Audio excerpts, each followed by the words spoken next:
Lydia Tremblay-Osei had wide hips, a wide smile, and exactly $43 in her checking account on the morning everything changed. She was 26 years old and had been cleaning other people's houses since she was 19, when her mother's back gave out and someone had to keep the lights on in their apartment in Côte des Neiges. 7 years of early mornings and chemical-burned fingertips and clients who left cash on the counter like she was too beneath them to hand it directly.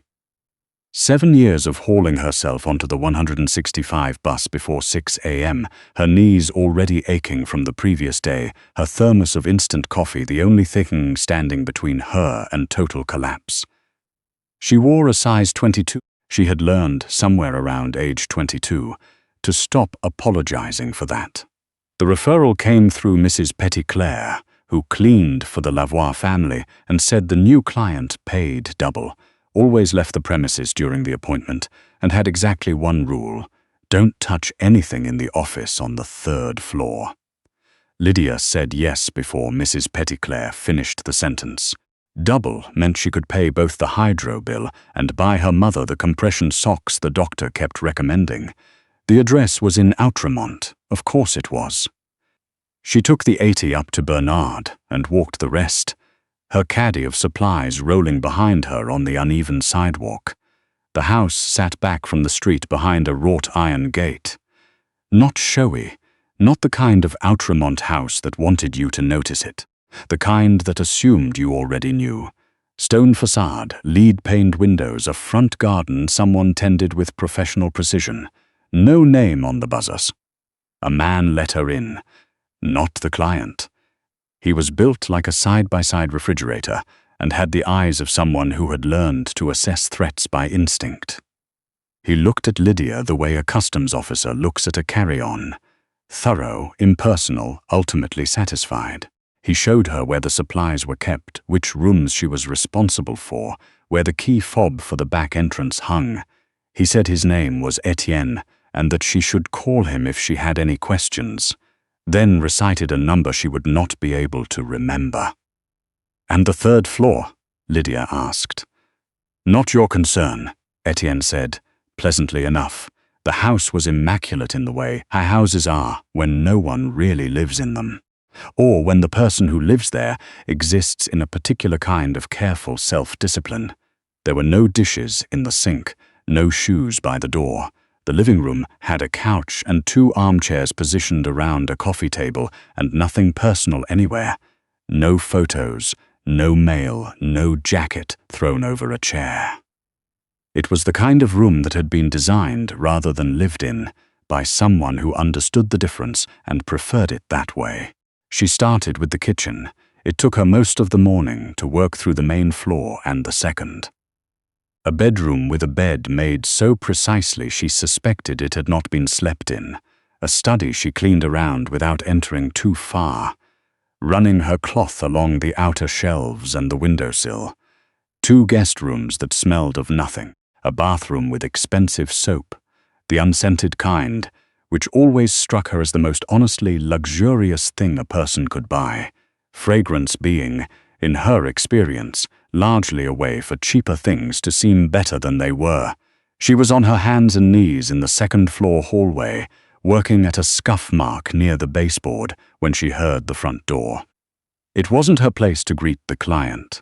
It wasn't her place to greet the client. That wasn't what she was paid for. She kept her cloth on the baseboard and listened to the measured sound of footsteps on the main floor, the low exchange of voices, Etienne's and another, and then quiet. She finished the hallway and carried her caddy down the stairs. He was standing in the kitchen doorway, 40, maybe 42. Tall in a way that felt deliberate rather than accidental. Dark hair cut short and graying at the temples, which on some men looks like a concession to age, and on others looks like something they earned.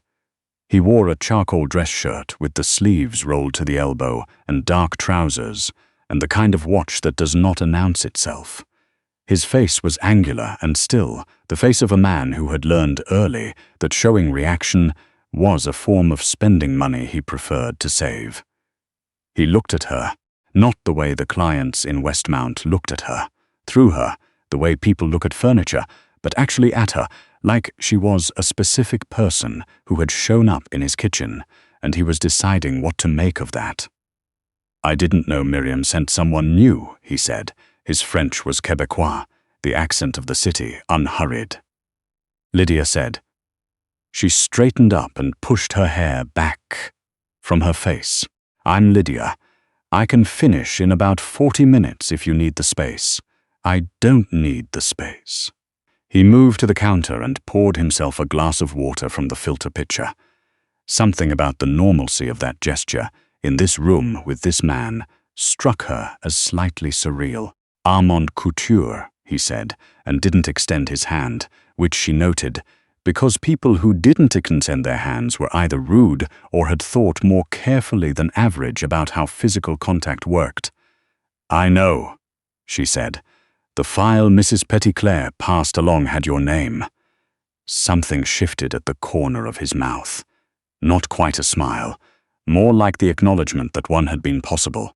"The scuff on the baseboard in the hall," he said. "Has it always been there?" "No idea. First time here." She picked up her caddy. "But it's gone now."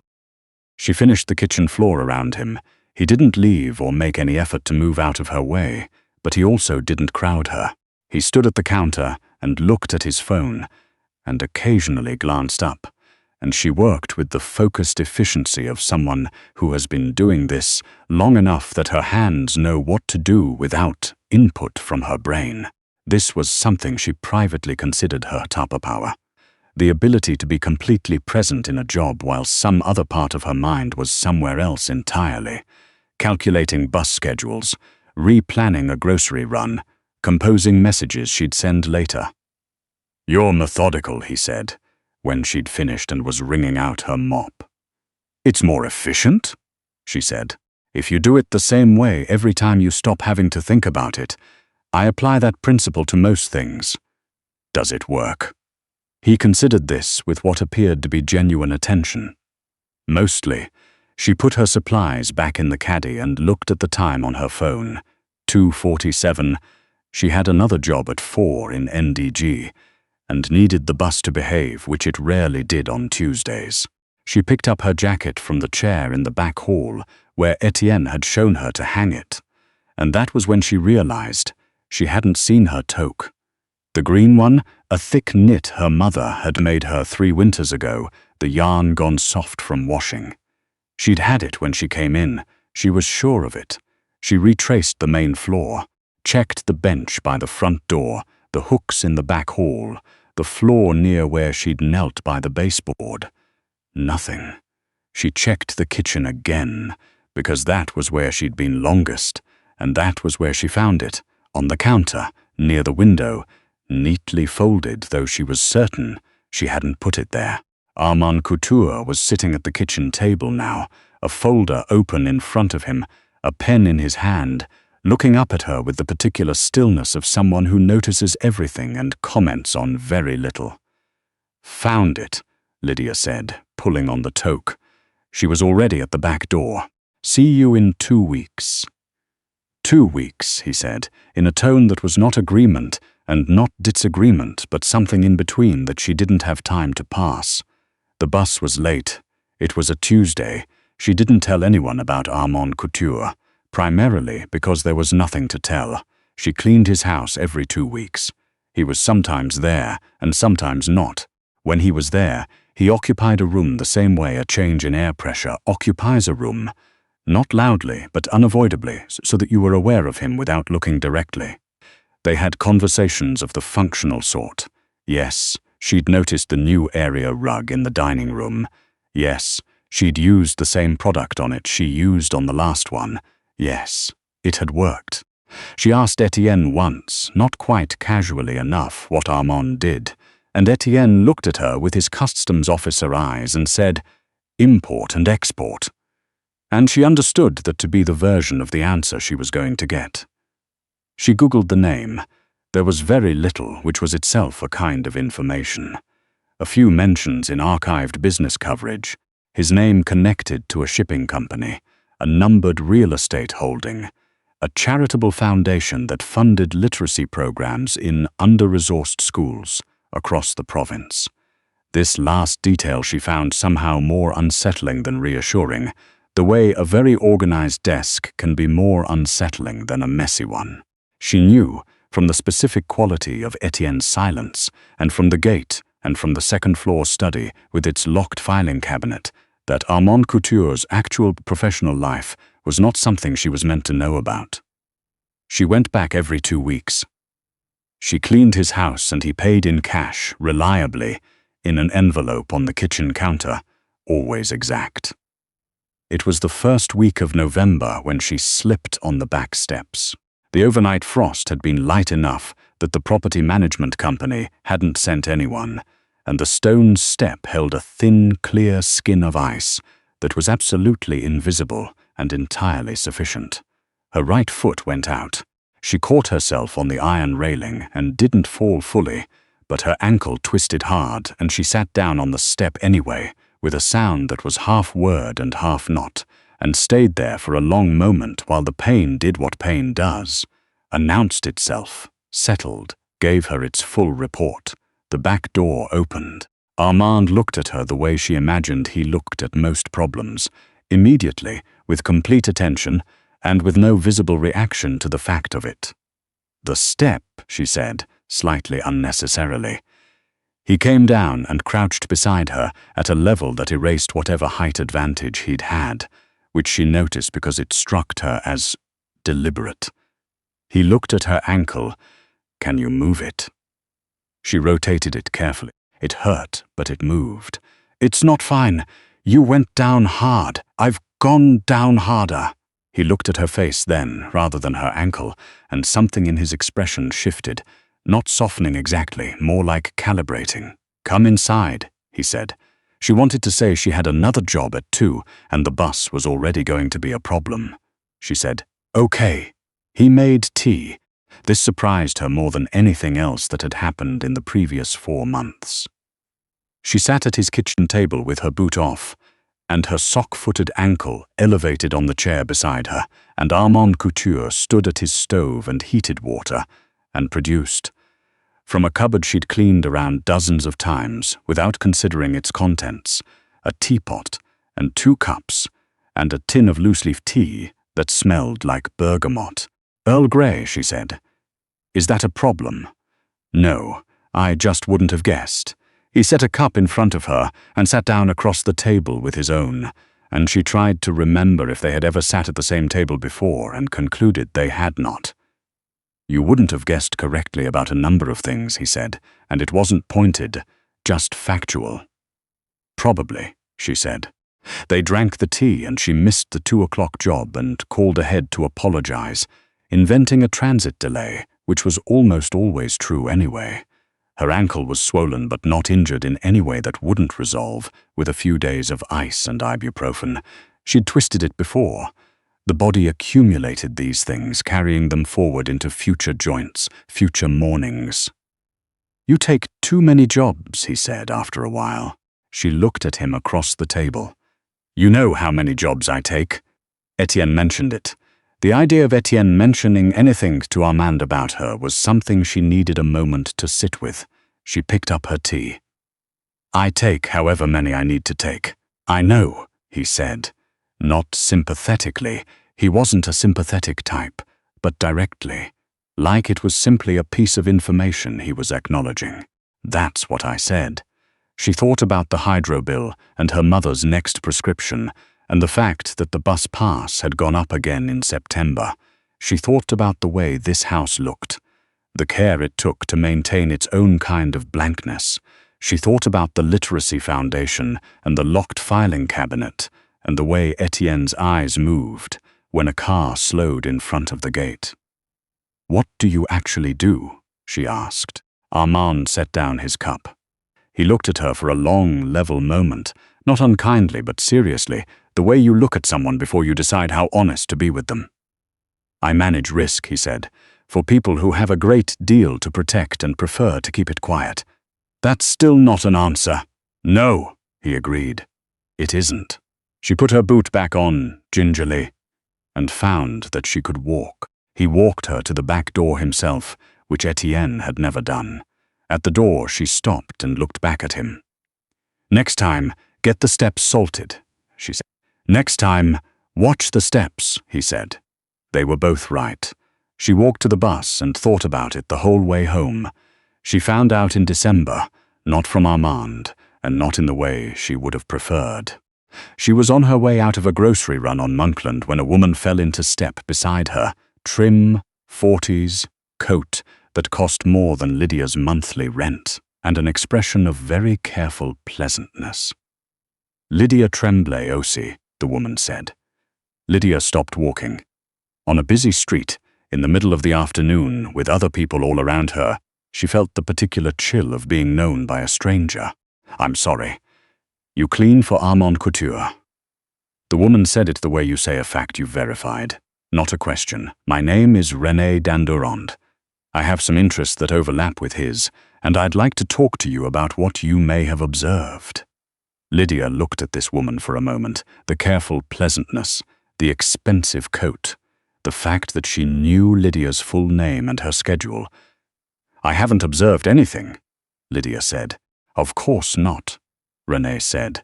"But you would tell me if you had." "I wouldn't," Lydia said and walked away. She called Etienne before she'd made it to the end of the block. She wasn't sure why. She could have gone home, made dinner, told herself it was nothing. But it didn't feel like nothing. It felt like the beginning of something, and she'd grown up in a neighborhood where you learned early to identify that feeling and take it seriously. Etienne picked up on the second ring. She described the woman. There was a short silence, the kind of silence that has weight, and then Etienne said, "Go straight home. Don't take the usual route," and hung up. She took Côte des Neiges down instead of Chemin de la Côte Saint-Antoine, walking fast with her groceries banging against her knee, and she made it home fine and nothing happened, which she was not entirely sure meant everything was fine. Armand called her that evening, not Etienne.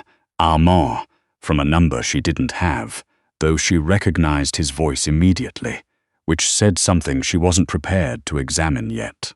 "The woman on Monkland," he said. "You're all right, I'm fine. She just talked to me." "What did she say?" Lydia told him. There was a pause. "You didn't tell her anything," he said. It was not quite a question. "I've never seen anything to tell her," Lydia said, "except that you drink Earl Grey and keep your bathroom very clean." The sound he made then was not quite a laugh, but was something in the same family. "Lydia," he said. "Armand," she said back. Another pause, a different kind. "This is going to become complicated," he said. "It already is," she said. "Why is a woman in an expensive coat on a Monday afternoon following your housekeeper?" "Because I was careless about something that happened 6 months before you started coming here," he said. "And René Dandurand collects debts carefully." "Is she dangerous?" He answered without hesitation, which she would remember later as the moment she understood something essential about him. He was honest in his way about the things that mattered. "Yes," he said. "Which is why you're going to do something difficult." "I've done difficult things." "I know," he said. "I need you to stop coming here for a while." She sat down on her couch. Her mother was in the next room, the television on, laugh track rolling at something neither of them were watching. She thought about the cash envelope on the counter every 2 weeks. She thought about René Dandurand's careful pleasantness and the way she'd said Lydia's full name. "How long?" Lydia asked. "I don't know yet.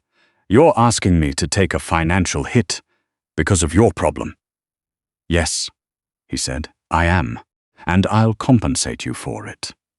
"That's not." She stopped. "I don't want to be compensated. I want to understand what I walked into." A long pause. The television in the next room shifted to something quieter. "You didn't walk into anything," he said. "That's what I'm trying to prevent." She pressed her fingers to the bridge of her nose. "Call me when it's safe," she said. "And Armand?" "Yes, if something happens to my mother because of this, I'll be very unhappy with you." "Nothing will happen to your mother," he said, with the particular flatness of someone making a guarantee, rather, than an offer. I'll make sure of it. She believed him. She wasn't sure if that was sense or foolishness, but she believed him. The weeks that followed were ordinary in their texture and strange in their undercurrent. She took other jobs, filled in the gap, tried not to think about it. Her mother asked once if something was wrong, and Lydia said work stress, which was not entirely a lie. She watched the street more than she used to. She noticed when the same car passed twice. She stopped taking the same bus route 2 days in a row, which was inconvenient and probably excessive, and which she kept doing anyway. Etienne sent a message in the 3rd week. The cleaning service for Emu Couture's other property in Laval requires a coordinator. Contract position. Payment adjusted accordingly. An address. A time. Nothing else. She thought about it for 2 days. She was not someone who accepted things from people without understanding why they were being offered. But she also understood that whatever Armand was untangling, being useful was safer than being peripheral. That the people who got hurt in these situations were typically the people who had been kept at a careful, ignorant distance. She called Etienne back. "I'll take the coordinator role," she said, "but I need to know what I'm coordinating." "Schedules," Etienne said. Supplies. Other cleaners. Administrative. And Etienne's pause was barely perceptible. Occasionally, access records. Access records. She thought about what that meant. Who came and went. When. Not cleaning information management, the mundane and specific kind, the kind that required someone to be present and observant and trusted. "Same rate as before?" she asked. "Double," Etienne said. "Triple," she said. "I know what access records are for." A pause longer than the last one. "Done," said Etienne. She didn't see Armand for 6 weeks. When she did was at a coffee shop on Saint-Denis. His choice, she assumed, because he called her that morning and said an address and a time and nothing else. She was already halfway through her coffee when he arrived, which she also assumed was his intention. He sat down across from her in his charcoal coat and looked at her the way he'd looked at her the morning in the kitchen doorway, like she was specific. "You negotiated triple," he said. "You would have respected me less if I hadn't," she said, something in his face. The same thing she'd seen that first day, the corner of his mouth, the almost smile. "Etienne likes you," he said. "Etienne doesn't like anyone." "No," he agreed, which is why it's significant. The coffee shop was busy. Someone nearby was on a loud phone call about a dental appointment. The ordinariness of everything around them felt both comforting and slightly absurd, and she held her cup and looked at the man across from her. The grey at his temples, the angular quiet of his face, the hands that rested on the table with the stillness of a person who did not fidget and felt the specific weight of being in a situation she had not planned for and had not left. "Is it over?" she asked. "The Dandurand thing?" "Largely," he said. "She's moved her interests elsewhere. You didn't negotiate her out of it?" "No," he said. She didn't ask what that meant. She had decided, in the 6 weeks, what questions she would ask and what questions she wouldn't. Some walls existed for structural reasons. You could know a house was standing without needing to examine every support. "I want you to come back," he said, "to the house. If you're willing." "I'm still the housekeeper," she said. It wasn't a question, but it held one. He looked at her steadily. "You were never just the housekeeper, Lydia. You knew something was wrong on Monkland and you called Etienne instead of walking away. You negotiated a contract in the middle of a situation most people would have run from. You asked me the right questions and accepted the right answers." He paused. "No, you're not just the housekeeper." She looked at him. Outside, December was moving toward January, and the street was doing what streets in Montréal do in winter: ice and salt, and the specific grey of a sky that has run out of ideas. She thought about the $43 in her checking account the morning she'd first walked through his gate, and where she'd been since, and the strange improbability of this particular coffee shop, this particular table, this particular man, looking at her like she was someone it had been worth arranging his morning around. "What am I then?" she asked. He was quiet for a moment. Armand Couture was a man who did not say things carelessly. She had learned this before she learned almost anything else about him, and she waited. "Someone I'd like to trust," he said, "fully, if you're willing." Lydia Tremblay-Osei, 26 years old, wide hips, $43 becoming something else entirely, set down her coffee cup and considered him across the table. "Tell me what that actually means," she said. And he did,